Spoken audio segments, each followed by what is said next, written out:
In today's video, I'm going to go over the 6 things that you need to do in order to write better blog posts for your Pinterest users. Yes, for Pinterest users specifically, but honestly, this blog formula, I have been using it for 4 years, and I find that I have a longer time on page and a better conversion rate to my email lists, no matter what traffic source they're coming from. Simply because of the nature of the beast, the way that people react or engage with your content in a written blog format.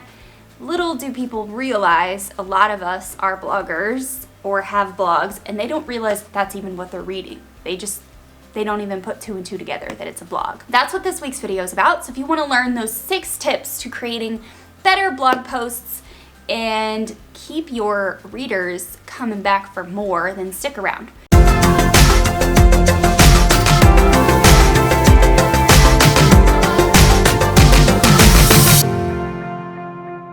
Hey, I'm Heather. I run a Pinterest marketing agency, which is why you're here, an education company, and I help content creators just like you to get more eyeballs in and on their content. I also help you to make more sales and grow that email list, which is what we all want, right? So if you are interested in any of those things, this is the place for you, friend.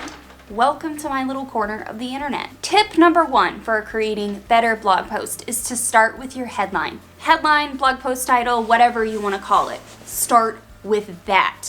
If you don't know what that is, how can you go about creating a really good piece of content that loops back around to the ultimate reason why people clicked on it in the first place? Now, I always start my outlines for these videos, which also turns into a blog post, by creating 5 headlines. I create my headlines in a human format. Yes, there is a keyword in them, but I try not to just feed the social media machine. I try to also cater to the humans on the other side that are going to be clicking on it. Okay, so that's tip number 1, is to write at least 5 headlines before you get into your content. That way you can loop them back around and pull that package together really nicely. Tip number 2, break up the text in your blog posts. No one wants to click on a web page and read 500 paragraphs that are, single spaced. You remember back in school, at least if you went to school in the United States, when your teachers had you double space your research papers? It's okay to have 1-sentence paragraphs. It's okay to have 2 to 3-sentence paragraphs. Break up your paragraphs, your really long blocks of text, with bullets, with numbered lists, images, videos, email list opt-ins. If you go to my website and you take a look at the way that I format my blog posts, it's the same way I've been formatting my blog posts for 4.5 years, and it works. I do it for a reason, because it works. So break up those blog post paragraphs and put some more interesting things in between. You can alternate putting Pinterest images throughout your blog post if you would like to. One of my clients, her website is buyoilydesign.com. She does this. She has a Young Living essential oils blog, and she does a really, really great job with breaking up her blog post text with Pinterest images. So if you want to see what that looks like, visit her website. That actually takes me right into tip number 3, which is to use more imagery in general. Too many people write a lot of text and they don't have any supporting images. If you visit my website and you look at any of my blogs, I try to take screenshots of what I'm referring to in the blog posts and sprinkle those throughout. Now, typically those are not Pinterest image friendly. They are a rectangular size, but I will take screenshots of, say, the Pinterest ads dashboard or whatever it is, and stick that in there so people can actually see what I'm talking about. Tip number 4, which I maybe should have begun with, is to start your blog post off with a hook. Exactly what I do in these videos is a hook, at the very beginning. Are you interested in learning how to create blog posts that get readers to click? Start your blog post off with a hook. Give them a reason to be there. Hook them in and start reeling, okay?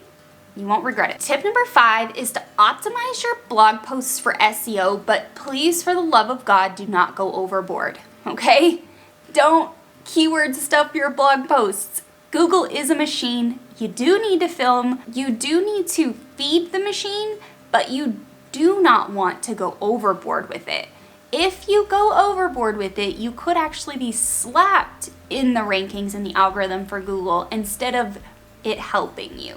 So as you optimize your blog post for SEO, make sure that you are using the questions that you find in your research in the Google search results as your H2 headings. Make sure you're using your long tail keywords that you're wanting to rank for throughout your blog post. Make it very conversational in nature, but you don't need to every other paragraph put your main keyword. Pinterest picks up on that, and you could be penalized in the long run. Don't do that. Tip number 6 is to wrap up your blog post with a really nice call to action. People like being told what to do. You hear me say this quite often if you are a regular viewer of this channel. Pinterest users specifically when they're looking at Pinterest pins, Facebook users when they're looking at Facebook ads, they all like being told what to do because it tells them what they need to do next. Removes decision fatigue, especially if they're already hooked in and they've made it to the bottom of your post. Do not leave them hanging. Give them an opt-in that they can opt into your newsletter with, and make sure that they have the ability to take the relationship further. If you have a really great blog post, you've put a ton of time into it, and all you do at the end is say, okay, well, I hope you enjoyed these tips. No. Yeah, they enjoyed it, but they want more. Come on, Susan, add an opt-in to the bottom of your blog post. If I'm talking to you and your name is Susan, I'm not trying to berate you or anything. I just use that as an example. But that is like the number one mistake that I see a lot of creators making when they create blog content is they don't actually put a call to action on the end, nor do they include an opt-in at the end. Now, I'm going to give you a little bonus tip that seems to work really well for me. I try to put an email list opt-in before the fold, like above the fold. This is something that creators like Amy Lynn Andrews, my good friend Monica Frost, what's her name? Amy Porterfield, Neil Patel, Pat Flynn, they have all said these things in the past. And they are all correct in making sure that you put an email list opt-in above the fold. That way, in case someone lands on your page and they don't actually scroll down to the bottom of the post, they are not left wanting more, maybe because they didn't have time or they accidentally closed out, or the content just didn't interest them, but perhaps the email list opt-in would interest them further. So I always put, maybe not always, the majority of the time I try to put an email list opt-in above the fold. So above the fold, for anyone new listening, is before someone has to scroll down the page, there is an email list opt-in on the screen somewhere. It gives them the ability to opt in to your email list, and then they can then take that relationship a little further. So that's my little bonus tip for you today. Bonus tip number 2 is to make sure you're adding Pinterest images in your blog post. Now, I did mention this as tip number 3, but I always like to add a couple extra Pinterest images at the bottom that are viewable for people to see. Now, you're gonna wanna make sure, because this is different for everyone, that it's not gonna bog your site speed down. Now, the way that I have my website set up, I have lazy load turned on so they don't actually load until someone actually starts scrolling down the screen. That way it doesn't suck up too many resources, and they still have the option, if they get to the end of the blog post and they liked it, to pin whatever blog post, whatever Pinterest image suits their desire. So again, if you'd like to see this in action, please visit any of my blog posts on my website and you will see what I'm talking about. So that's it for this week's video. This is like pretty different than my normal Pinterest marketing tips, but if you're also looking for tips on how to get traffic to your blog posts, head on over and watch our Pinterest marketing playlist. Make sure you hit the subscribe button, and I'll see you right back here next week.